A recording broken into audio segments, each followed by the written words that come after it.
Okay, thank you for the invite. So which language shall I use, English or Bangla? Bangla. Everyone follows Bangla? Okay, then I start with Bangla.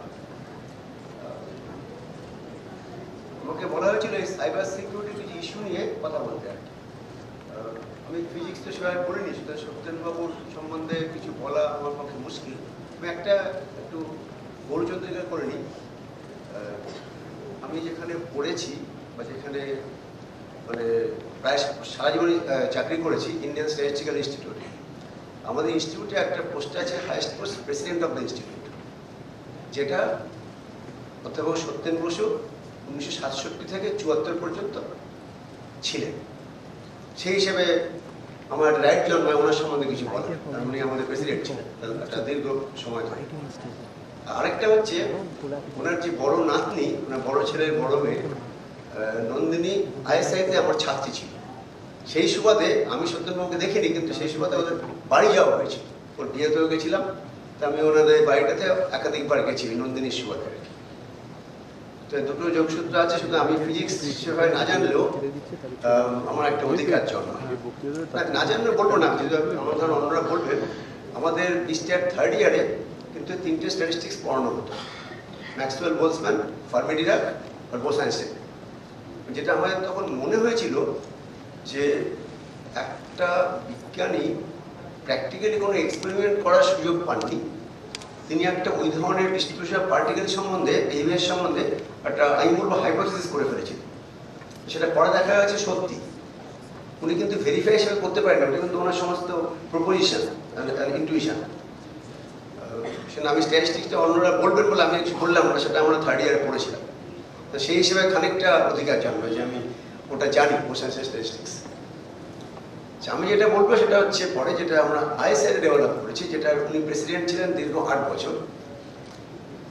Cyber security এটা দেশে কেউ জানতো না 90s-এর আগে। 90s-এ প্রথম আমি এখানে ব্যাপারটা কনসেপ্টটা শুরু করি, এবং তার জন্য অঙ্ক লাগে, ফিজিক্স লাগে, কম্পিউটার সায়েন্স লাগে, ইঞ্জিনিয়ারিং লাগে, অনেক কিছু লাগে। এবার যেহেতু অনেক বাচ্চা আছে, আমি একটা ফার্স্টে অন্য ধরনের গল্প দিয়ে শুরু করবো আর কি।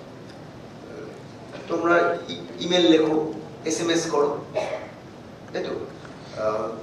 এগুলো কি হয় মোবাইলে বা কম্পিউটারে, এবং সেটা একটা ইন্টারনেট বলে বস্তু আছে, সেটা থ্রু দিয়ে অন্যজনের কাছে পৌঁছে যায়। সেটা ভালো, টেকনোলজি এত ডেভেলপ করে গেছে, এগুলো একদম জল ভাত ব্যাপার।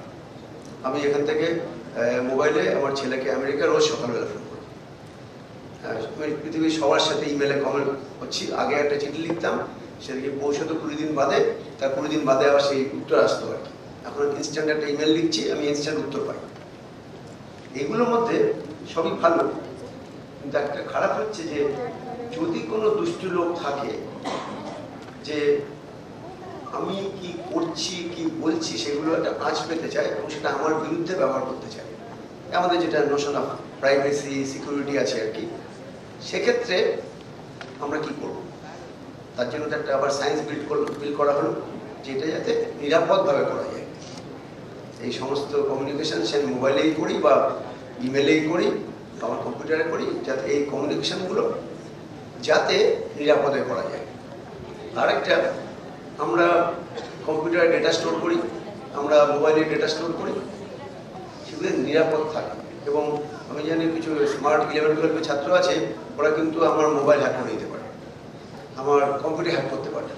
করলে ও জেনে যাবে আমার এখানে কী কী জিনিস আছে, আমি সেটা কিন্তু প্রিভেন্ট করবো। এই হচ্ছে দুটো জিনিস আর কি।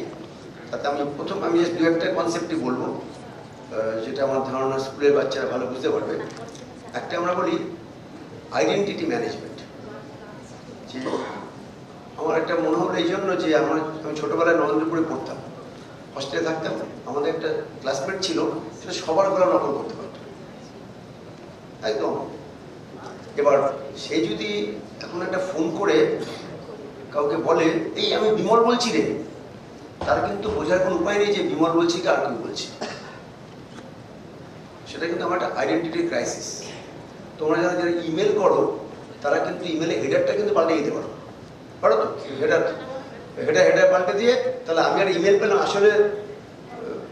আসলে কিন্তু ওটা হয়তো সমিত করেনি, কিন্তু তোমার ইমেল থেকে আসছে, তুমি হেডারটা পাল্টে অ্যাজ ইট মনে হচ্ছে সমিতা আমাকে ইমেল করছে, কিছু একটা মানে বাজে কমিউনিকেশন, আমি ওর উপরে রেগে গেলাম।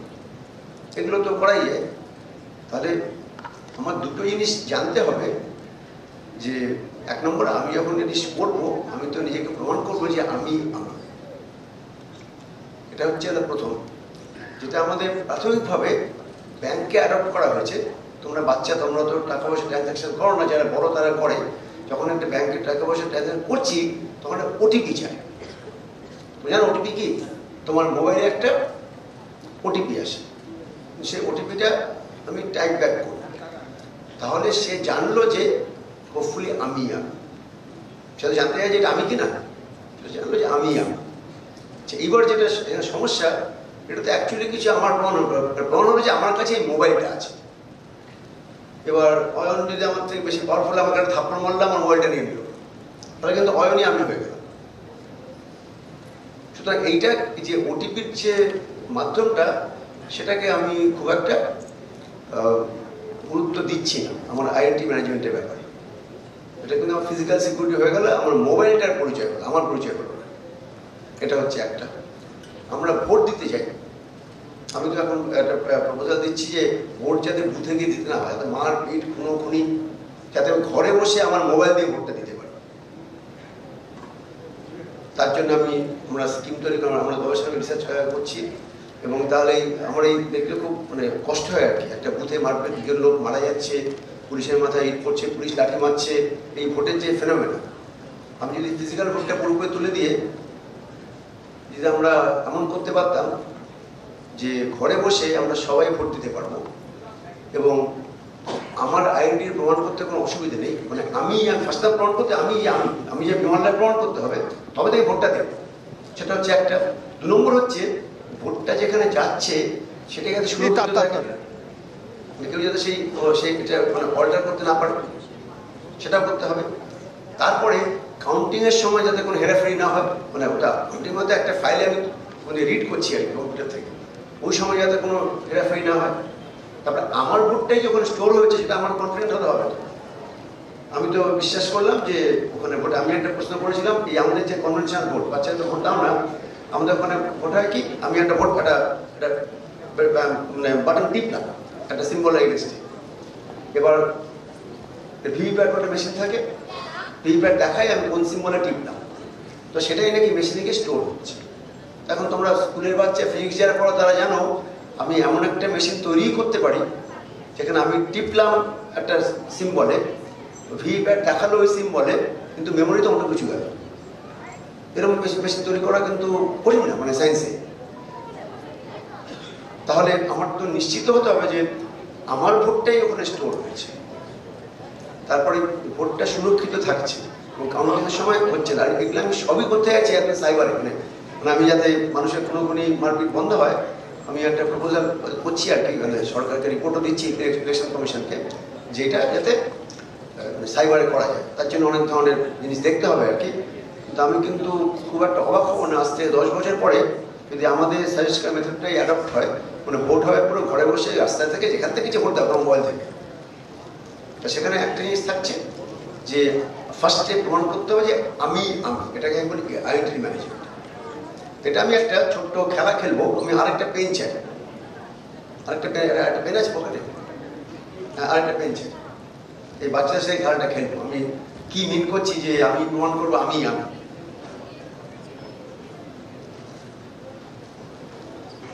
আচ্ছা, আমার 2টো ভাই যে আছে, হ্যাঁ, তারা এখন বড়, তাদের ছেলেপিলে হয়ে গেছে, কিন্তু যখন এই 2টো বাচ্চা ছিল এরা খুব জেলাস বিচারের।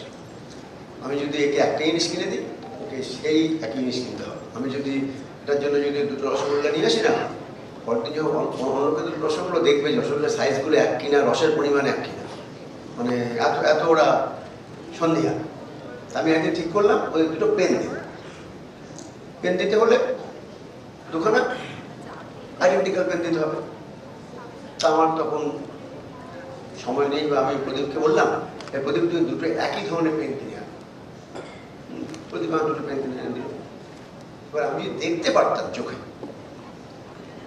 তাহলে দেখতে পারতাম পেন 2টো এক কিনা। এবার আমার আসল অঙ্ক শুরু হচ্ছে, আসল নোশন শুরু হচ্ছে যে ধরো আমি কমপ্লিটলি অন্ধ, কিচ্ছু দেখতে পাই না। আমি বললাম, না প্রদীপ তুমি খুব ভালো ছেলে, তুমি নিশ্চয়ই আমার সাথে ইয়ে করবে না, নিশ্চয়ই দুটো একই ধরনের পেন এনেছো।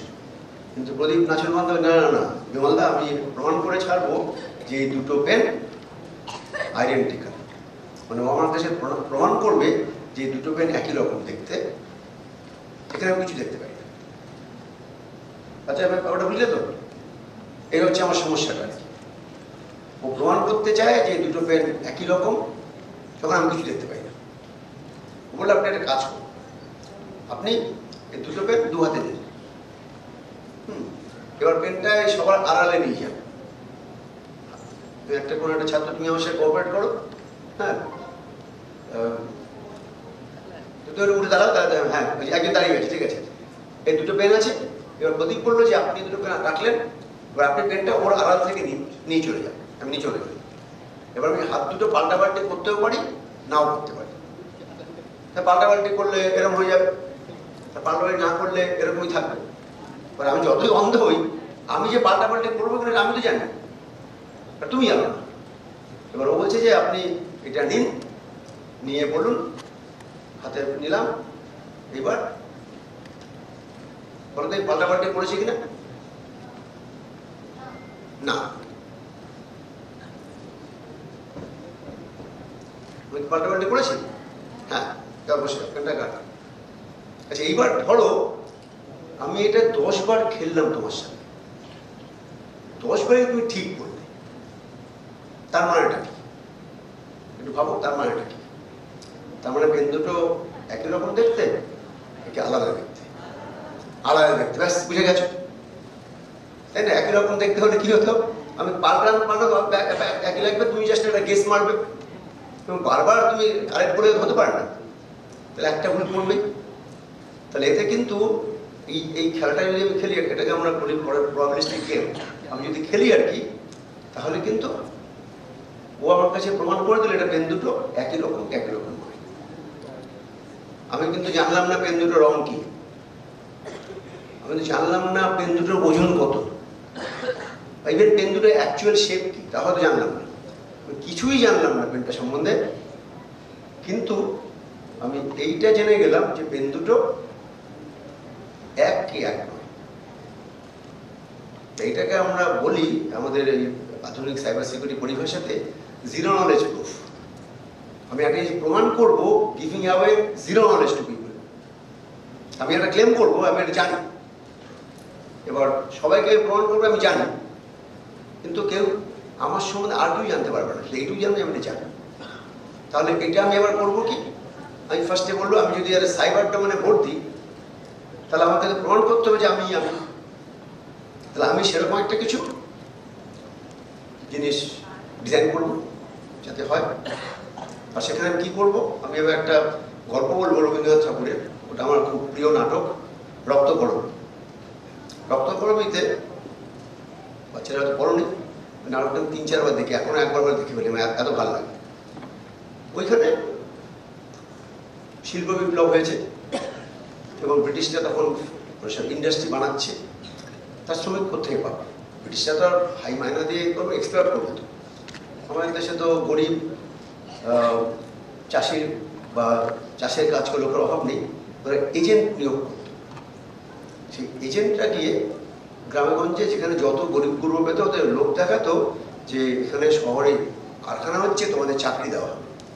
ওদের উৎখাত করে নিয়ে আসা, নিয়ে এসে ওদের চাকরিতে বল করা হলো। আসলে ওদের একটা মানে স্লেভ মানে দাস বানিয়ে ফেলা হতো আর কি।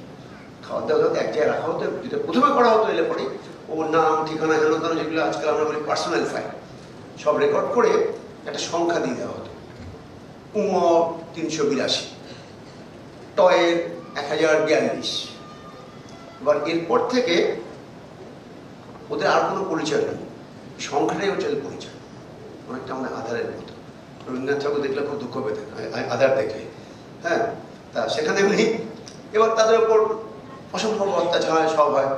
আর হিউম্যান এক্সপ্লয়টেশন, যেটা নন্দিনী বলে একটা সাহসী মেয়ে তার বিরুদ্ধে প্রতিবাদ করে যাক মানে শাহজাহানকে আসন থেকে নামিয়ে আনে আর কি, ওটা হলেই ভালো, আজকাল সবসময় হয় না। কিন্তু সেখানে একটা বিশিষ্ট জায়গা ছিল এই নাটকটার লেখার মধ্যে, যেটা আমার চোখে তখনই পড়েছিল। আমি যখন এই টকটা দিয়েছিলাম তখন সুশান্ত দা, যিনি আইসারের প্রথম ডিরেক্টর ছিলেন, বললো যে রবীন্দ্রনাথকে তো আমরা এইভাবে কোনো ভাবিনি, রক্ত করবি তুমি বলছো বিজ্ঞান। বললাম হ্যাঁ। যখন একটা ছোট্ট ডায়লগ আছে যে 2 শ্রমিক 10 বছর পর তারা সমাজ থেকে বিচ্ছিন্ন, শুধু ওখানে বাধার মতো 24 ঘন্টা খাটে, কিছু খাওয়ান না পায়, একটা বস্তির মতো করে সবাইকে ধরে রেখে দেওয়া হয়। সেইখানে উনি দুজন লোক কথা বলছে নিজেদের মধ্যে, দুটো শ্রমিক। এখন বলছি হ্যাঁ রে, তোর মনে আছে তোর বাবার নাম? ওনার বাবার নাম মনে করতে পারছি না। চোখ বলছে তো মনে আছে তুই কোথায় থাকতি, তো গ্রাম টাম কোথায়? ওনার মনে করতে পারছি না। এই যে দীর্ঘ 10-15 বছর ধরে ওর পরিচয় কেবলই এই সংখ্যা, তাতে ওরা আসল পরিচয় ও ভুলে গেছে, কোথাও থেকে পরিচয় ব্যাক করতে পারছে। তো এইটাকে উনি বলেছেন দ্য গ্রেটেস্ট হিউম্যান, মানে সবচেয়ে মানে নিদারুণ ব্যাপার মানুষের পক্ষে, তার যে একটা আত্মপরিচয় সেটা সংখ্যায় দিয়ে তার আসল পরিচয় মুছে দেওয়া হলো, এবং তারা সেই পরিচয় ফিরতেও পারছে না। এটা আমার খুব মনে ধরেছিল। এবার বলছে আমরা এগুলো এখানে কি করে ব্যবহার করবো সাইবার সিকিউরিটি, ওটাই আমার ইন্সপিরেশন গল্পটা। এটা গল্পটা আসল মানে কি হবে, একটা অঙ্কর টার্মসে পড়বো যে মানে এরকম তোমরা ফাংশন জানো, বাচ্চা ছেলে ফাংশন জানে না। আমাদের আমরা বলি যে ফাংশন হচ্ছে একটা কিছু, যেমন সাইন টাইন, 8-9 পড়লে তো সাইন টাইন জানবে না, সাইন কোসাইন এগুলো বা লগারিদম এসব, মানে আমি একটা ইনপুট দিলে একটা আউটপুট বেরোবে, কিছু একটা ফর্মুলা ধরো না, ফাংশন মানে। তা এই ফাংশনগুলো এক ধরনের আছে যেটা আমরা ওয়ান ওয়ে ফাংশন, তার মানে এখান থেকে এখানে যাওয়া যায়, ফেরত আসা যায় না। যেমন ধরো আমরা দুটো সংখ্যা গুণ করতে পারি তো, সহজ গুণ করে শিখে ফেলেছি। এবার উল্টোটা এইভাবে রিভার্স, আমি তোমাকে বলে দিলাম 8 আর ধরো 12 গুণ করে 96, 8 12 গুণ 96 বলতে পারবো, কিন্তু 96 বলি তুমি কি বলতে পারবে কোন দুটো সংখ্যা আমি গুণ করেছি? প্রায় অসম্ভব। এক নম্বর তো সলিউশনটা ইউনিকই না, 96 8 12 তো হতে পারে, 96 24 4 হতে পারে, ইউনিক না। এছাড়াও এখন পর্যন্ত আমরা যে ফ্যাক্টরিং করি, ফ্যাক্টরিংটা এখন পর্যন্ত সারা পৃথিবীতে খুব ডিফিকাল্ট হবে, কেউ জানে না কীভাবে ভালো করে ফ্যাক্টর করতে হয়। এগুলো কোনো ওয়ান ওয়ে ফাংশন, আমি এইভাবে যেতে পারি, ফিরতে পারি না, দুটো সংখ্যা গুণ করতে পারি কিন্তু ফ্যাক্টরাইজ করতে পারি না। এই ধরনের ফ্যাক্টরাইজ মানে ওয়ান ওয়ে ফাংশন আমাদের প্রচুর আছে আর কি, ম্যাথামেটিক্স যারা পরে পড়বে জানবে আর কি। তাহলে এবার এইগুলোকে আমরা ইউজ করি কীভাবে, যে এই ধরনের একটা ফাংশন আমি ডিজাইন করলাম। আজকাল তো সব সার্কিটে চলে যাচ্ছে, আলটিমেটলি জটিল ফাংশন সার্কিটে, কিন্তু যেটা এটা আসলে করবে যে আমি যদি একটা ধরো ফাইল, তার উপর যদি ফাংশনটা অ্যাপ্লাই করি একটা ভ্যালু পাবো, এবং দুটো ফাইলের জন্য একই ভ্যালু পাবো না, এটা হচ্ছে একটা প্রপার্টি। আর একটা হচ্ছে এই ভ্যালু থেকে এই ফাইলটা কিছুই উদ্ধার করতে পারবো না, ওয়ান ওয়েনেস। আমরা আরও একটা কন্ডিশন বলি যে আমার জন্য আমার যে পরিচয় সেই দিয়ে যে নাম্বারটা হলো আর কাউকে পাবো না, যাতে সে একই নাম্বার আমার অন্য পরিচয় ওই নাম্বারটা হয়। এই ধরনের কিছু অঙ্কের ইয়ে দিয়ে এটাকে বলা হয় হ্যাশ ফাংশন।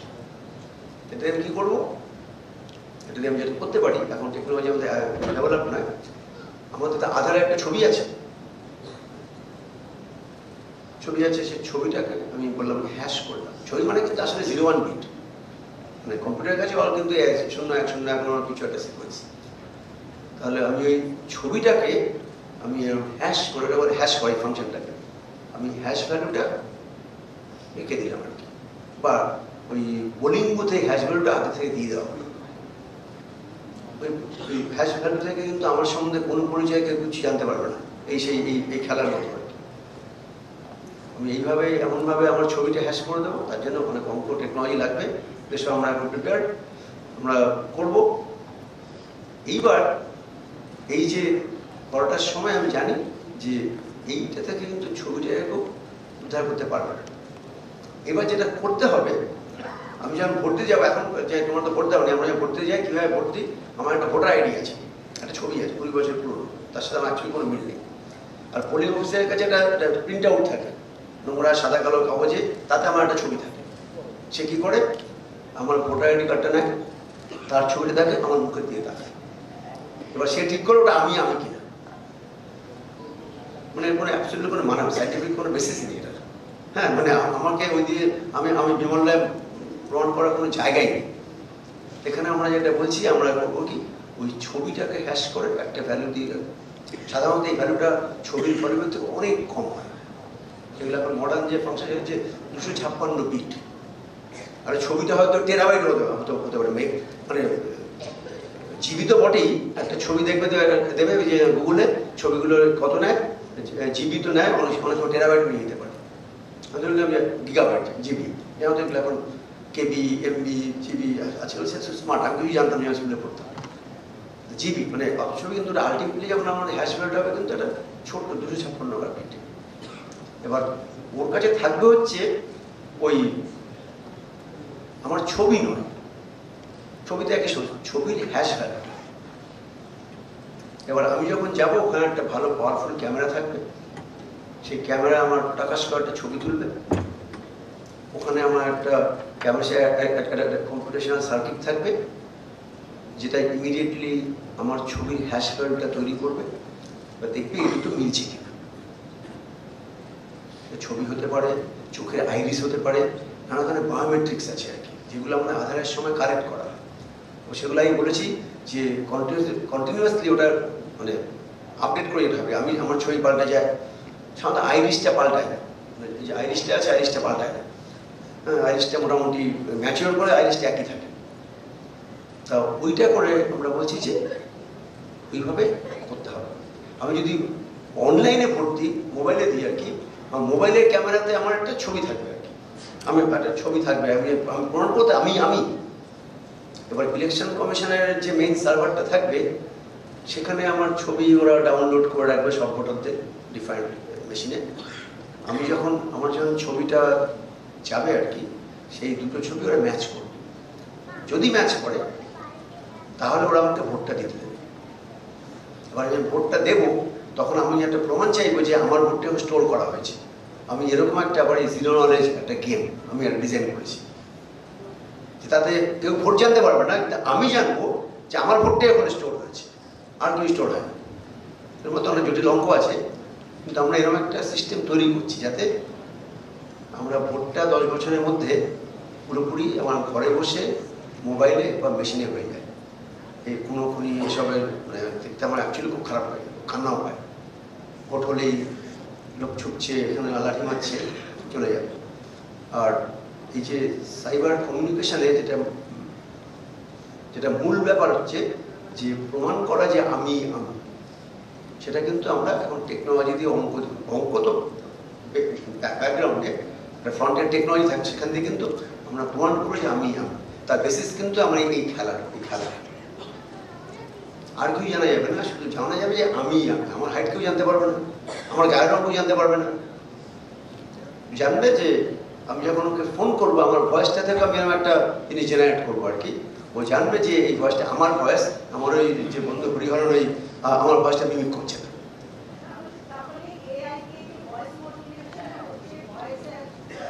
না। আমি তো প্রমাণ করবো যে এআই তো আমাকে ঠকাচ্ছে, আমার ভয়েসটাকে মডুলেট। আমি তো প্রমাণ করছি আমি। তাতে তো আমার অসুবিধা নেই না। আর কেউ যদি আমার ভয়েসটাকে করে ফেলে না, সেখানে আমাদের দেখতে হবে যে ও এক্স্যাক্টলি কতটা এক্স্যাক্টলি জিনিস রিপ্রোডিউস করা যায় না, ওর কাছাকাছি আসবে। কাছাকাছি হলে কিন্তু ওই একই হ্যাশ হলে হওয়ার কথা নয় আর কি। মানে আইডেন্টিক্যাল কিন্তু করতে পারবেন, আপনি ভিজুয়ালি দেখতে পাবেন যে মনে হচ্ছে একই লোক, কিন্তু আমরা যদি পিক্সেল লেভেলে গিয়ে দেখি ছবিগুলো, ওই ভ্যালুগুলো সব কিন্তু এক হবে না। আচ্ছা, আমি আপাতত এখানেই থামছি, প্রশ্ন থাকে আর কি, উত্তর দিতে পারি। আর একটা হচ্ছে যে এই আমি যখন 01-এর খেলা চলছে, আজ আপনার ছবিতে আপনি এই আছেন, কাল আপনি রবীন্দ্রনাথের মতন দাড়ি রাখলেন, তখন তো 01টা পাল্টাচ্ছে। যদি শুধু পাল্টালেও আমার জিনিসটা অত রোবাস্ট হবে আর কি। যে আমি একটা সাধারণ জিনিস বলি, আমরা তো মানে আমেরিকা তো টেকনোলজি আমাদের তো অনেক এগিয়ে আছে। আমি যখন এখন আমেরিকায় যাই না, ওদের একটা গ্লোবাল এন্ট্রি প্রোগ্রাম আছে, আমি সেখানে এনরোল করলে ওরা আমাকে এন্ট্রি দেয়, আমার কিন্তু আমেরিকাতে পাসপোর্ট বার করতে ভিসা দেখাতে হয় না, কিছু দেখাতে হয় না, কিছু না, আমার পাসপোর্টে স্ট্যাম্প করে না, পাসপোর্ট আমি বাড়ি করে নেবে এক থেকে। আমি জাস্ট ইমিগ্রেশনের ওখানে ওদের একটা জিইপি কাউন্টার আছে, আমি জাস্ট হেঁটে চলে যাই, ওরা হাঁটতে হাঁটতে ওরা একটা স্ন্যাপ নিয়ে নেয়, ভেরিফাই করে নেয় যে এই লোকটার পাসপোর্ট নাম্বারটা কি, তার ভিসা দেওয়া আছে কিনা, কতদিন আছে, ভিসা স্ট্যাম্পও করে না, করছে তো। এবং এইভাবে যে আমেরিকা গভর্নমেন্টকে বোকা বানাতে পেরেছে, এখন পর্যন্ত আমার এভিডেন্স নেই। আমি প্রমাণ করছি, সে হচ্ছে আমি যদি প্রমাণ করতেই পারি, তাহলে আমার আর পাসপোর্টে কি দরকার, আমার ভিসার কি দরকার? আমি কিন্তু আমেরিকাদের পাসপোর্টটা পকেটতে পারি, সব আছে, মানে শুধু প্রমাণ করতে আমি নানা মেকানিজম আছে আর কি।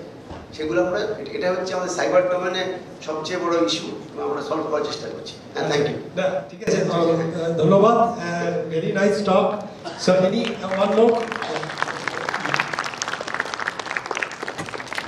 না, আমি সাধারণত এগুলো একটা ওয়ার্কশপ করতে পছন্দ করি, যেটা আমি বারবার ভিভিএমকে বলছি, এই 20-30 মিনিট হয় না। আমি সাধারণত